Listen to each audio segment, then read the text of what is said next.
कृष्णाय वासुदेवाय हरये परमात्मने प्रणतः क्लेशनाशाय गोविन्दाय नमो नमः। गोविन्दाय नमो नमः। गोविन्दाय नमो नमः। श्री कृष्ण जी की प्रेरणा से हम महाशिव पुराण का अध्ययन कर रहे हैं और हमने छठे अध्याय में ओंकार स्वरूप के साथ साथ लिंग के स्वरूप का भी ज्ञान प्राप्त किया है और लिंग की महिमा इस संसार में अतुलनीय है और लिंग ही शोभायमान की कथा में चलते हुए 7वां अध्याय शुरू करते हैं। ब्रह्मा जी ने कहा, हे नारद, इस प्रकार निर्विकार एवं निराकार पर ब्रह्म की बहुत प्रकार से स्तुति करने के उपरांत हमने उनसे यह प्रार्थना की, हे प्रभु, आप हमारे समक्ष अपने स्वरूप को प्रकट कीजिए। मेरी तथा विष्णु जी की यह प्रार्थना सुनकर भगवान सदाशिव अपनी परम शक्ति सहित उसी क्षण प्रकट हो गए। उनका शरीर श्वेत पत्थर के समान गौर था। वे उस पर भस्म मले हुए थे। उनके वामांग में आदि शक्ति महामाया उत्तमोत्तम वस्त्रालंकारों को धारण किए हुए विराजमान थीं। इस प्रकार जब उन्होंने अपना दर्शन दिया तो उनके स्वरूप को देखकर हम दोनों को इतना अधिक आनंद हुआ कि उस प्रसन्नता में हमारे नेत्रों से आंसू बह निकले और वाणी गदगद हो गई। कुछ देर पश्चात जब हमें चैतन्यता प्राप्त हुई तो हम हाथ जोड़कर उनकी स्तुति करते हुए बोले, हे प्रभु, हमारा यह पारस्परिक विवाद शुभ ही हुआ जो हमें आप परम प्रभु के दर्शन प्राप्त करने का सौभाग्य मिला। निश्चय ही हमारे शुभ कर्मों का उदय हुआ है जो हम आपको देखकर लोक परलोक का आनंद प्राप्त कर रहे हैं। हे प्रभु, हमसे जो कुछ अपराध हुआ उसे आप कृपा पूर्वक क्षमा कर दीजिए। हम दोनों ने भगवान सदाशिव को अपना स्वामी स्वीकार किया और अत्यंत नम्रतापूर्वक अपने हाथ जोड़ते हुए उनकी महान महिमा का वर्णन किया। तत्पश्चात हमें अपने मस्तक को नीचे झुकाए हुए उनके चरणाविंदों की ओर देखने लगे। 8वां अध्याय। ब्रह्मा जी ने कहा, हे नारद, मेरे तथा विष्णु द्वारा की गई स्तुति को सुनकर भगवान सदाशिव ने मुस्कुराते हुए इस प्रकार कहा, हे ब्रह्मन तथा हे विष्णु, तुमने हमारी माया के मोह में पड़कर परस्पर युद्ध किया और अंत में हमने तुम दोनों को अपना भक्त जानकर अपना लिंग स्वरूप प्रकट किया जिसे तुम दोनों में कोई नहीं पहचान सका। अब तुम्हें यह उचित है कि पारस्परिक विरोध भाव को त्याग कर तुम दोनों ही अहंकार को नष्ट कर दो और वह कार्य करो जिसकी हम तुम्हें आज्ञा देते हैं। हे नारद, इतना कहकर भगवान सदाशिव ने श्वास के मार्ग द्वारा मुझे संपूर्ण वेद पढ़ा दिए। तदुपरांत वे 5 मंत्र भी बताए जिनमें संपूर्ण विद्याएं अंतर्निहित हैं। उन्होंने सर्वप्रथम प्रणव की शिक्षा दी जिसके अक्षर वेद कहलाते हैं। शिव जी का सर्वप्रथम वाक्य वही है। तदुपरांत उन्होंने 24 अक्षरों से युक्त वेदों की माता गायत्री का उपदेश दिया। फिर महामृत्युंजय मंत्र की शिक्षा देने के उपरांत उस चिंतामणि मंत्र को सिखाया जो भक्तों को महान सुख देता है। उस वेद तथा मंत्रों को पढ़कर हमें अत्यंत प्रसन्नता प्राप्त हुई।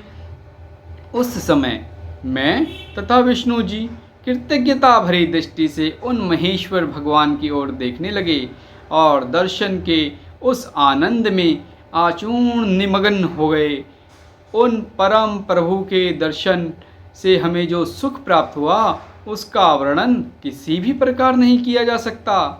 हमारे इस अनन्य प्रेम को देखकर भगवान महेश्वर को भी बहुत प्रसन्नता हुई।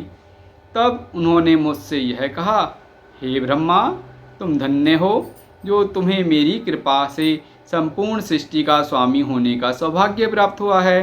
अब तुम मेरी आज्ञा स्वीकार कर सृष्टि करो। मुझसे यह कहकर फिर वे विष्णु की ओर देखते हुए बोले, हे विष्णु, तुम सृष्टि का पालन करने के अधिकारी हो। तुम हमें वेद का स्वरूप जानो और वेद में जो कुछ लिखा है उसे हमारी आज्ञा मानकर स्वीकार करो।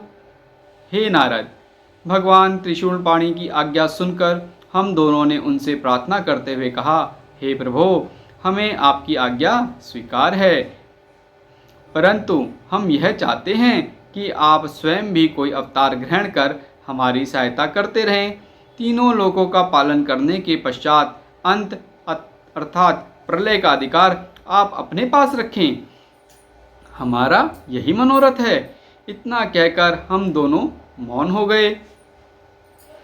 तदुपरांत उनकी मौन स्वीकृति पाकर हमने यह बात कही, हे प्रभु, अब आप सर्वप्रथम हमें यह बताइए कि हम किस रीति के अनुसार आपका पूजन करें। यह सुनकर भगवान भूत भावन ने उत्तर दिया, हे ब्रह्मा तथा विष्णु, हमें संसार में तुमसे अधिक प्रिय अन्य कोई नहीं होगा। अब तुम दोनों संपूर्ण चिंता तथा शोक को त्याग कर सुखपूर्वक अपना कार्य करो तथा उस कार्य द्वारा अनन्य लोगों को भी सुख पहुँचाओ। हमने तुम्हें कुछ देर पूर्व जो अपना लिंग स्वरूप दिखाया था उसका पूजन करना सर्वथा योग्य है। उसी के पूजन से सुख की प्राप्ति होगी। उस लिंग की उत्पत्ति का भेद यह है कि संपूर्ण संसार जिस क्षेत्र में लीन हुआ है उसी को लिंग कहते हैं। अस्तु, ऐसे लिंग के पूजन से इस लोक तथा परलोक में सुख प्राप्त होता है। लिंग के पूजन की महिमा अनंत है। तुमने जो हमसे अवतार ग्रहण करने की प्रार्थना की है उसके संबंध में यह जान लो कि समय आने पर हम स्वयं ही प्रकट होकर आवेंगे। हमारे उस अवतार का नाम रुद्र होगा। हम चारों अर्थात ब्रह्मा, विष्णु, शिव और शक्ति एक ही स्वरूप हैं। जो व्यक्ति हम में किसी प्रकार का भेद समझेगा उसे बहुत दुख उठाना पड़ेगा। इतना कहकर भगवान सदाशिव ने एक बड़े गुप्त भेद को प्रकट करते हुए मुझसे कहा, यह भेद वेद में भी अधिक गुप्त है।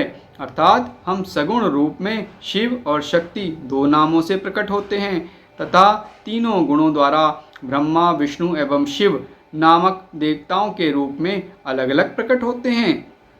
किसी कल्प में पहले विष्णु फिर ब्रह्मा तदुपरांत रुद्र की उत्पत्ति होती है, तो किसी कल्प में पहले शिव फिर विष्णु और तत्पश्चात ब्रह्मा की उत्पत्ति होती है। इस प्रकार तुम दोनों शक्ति के चिन्ह से रजोगुण एवं सतोगुण को ग्रहण करते रहो। हर अर्थात महादेव हमारे ही अंश से उत्पन्न होकर हमारे ही तमोगुणी स्वरूप हैं। उनके अधीन प्रलय कार्य रहता है। अस्तु, जिस प्रकार हम तमोगुणी रुद्र का स्वरूप धारण कर प्रकट होंगे वह सब हमने तुम्हें बता दिया। तुम दोनों श्याम एवं लाल वर्ण का स्वरूप धारण किए हुए हो, अतः हम श्वेत रूप धारण करेंगे। तुम दोनों पर तमोगुण का प्रभाव ना होगा, परंतु हमारे रुद्र स्वरूप की यह स्थिति होगी कि वह तमोगुण से संयुक्त होने पर भी दिन रात पवित्र योग में निमग्न रहेगा। हे नारद, मुझे यह आज्ञा देकर भगवान सदाशिव ने विष्णु जी की ओर देखते हुए यह कहा, हे विष्णु, तुम संपूर्ण जीवों का भली प्रकार पालन करना। हमारे दाहिने ओर से ब्रह्मा, बाईं ओर से विष्णु तथा हृदय से रुद्र की उत्पत्ति होगी। हमारी शक्ति जो उमा है वह भी दो अंशों में प्रकट होंगी, जिससे तुम अलग अलग नहीं समझे जाओगे। पहले अंश से वे लक्ष्मी स्वरूपा होकर तुम्हें प्राप्त होंगी और दूसरे अंश से सरा होकर ब्रह्मा को प्राप्त होंगी। उनके उमा स्वरूप को हर स्वीकार करेंगे। उस समय संसार में उनका नाम सती प्रसिद्ध होगा। इस प्रकार ब्रह्मा, विष्णु तथा हर, यह तीनों देवता अपनी शक्तियों के साथ रहकर वेद का पूजन करेंगे। अस्तु, तुम दोनों को उचित है कि तुम मेरी इस आज्ञा का अनुसरण करो। ब्रह्मा का एक दिन सहस्त्र चतुर्युग का होगा। इस प्रकार की 100 वर्ष की आयु ब्रह्मा की होगी। ब्रह्मा की संपूर्ण आयु का समय विष्णु के आधे दिन के बराबर होगा और विष्णु की संपूर्ण आयु का समय हर का एक दिन होगा। ऐसा एक दिन व्यतीत हो जाने पर हमारा सगुण स्वरूप निर्गुण होकर प्रलय कर दिया करेगा। इतना कहकर भगवान सदाशिव ने हम दोनों के मस्तक पर अपने दोनों हाथ रखे। इस प्रकार उपदेश तथा शिक्षा देकर जब भगवान शिव अंतर्ध्यान हो गए, तब हम दोनों शोक से व्याकुल हो हाथ जोड़कर शिव शिव कहते हुए जिस ओर वे गुप्त हुए थे उसी ओर मुंह किए बारंबार दंडवत करते रहे। जय जय श्री सीताराम, जय जय श्री हरि। ओम नमः शिवाय। ओम कृष्णाय वासुदेवाय हरये परमात्मने प्रणतः क्लेशनाशाय गोविन्दाय नमो नमः। गोविन्दाय नमो नमः।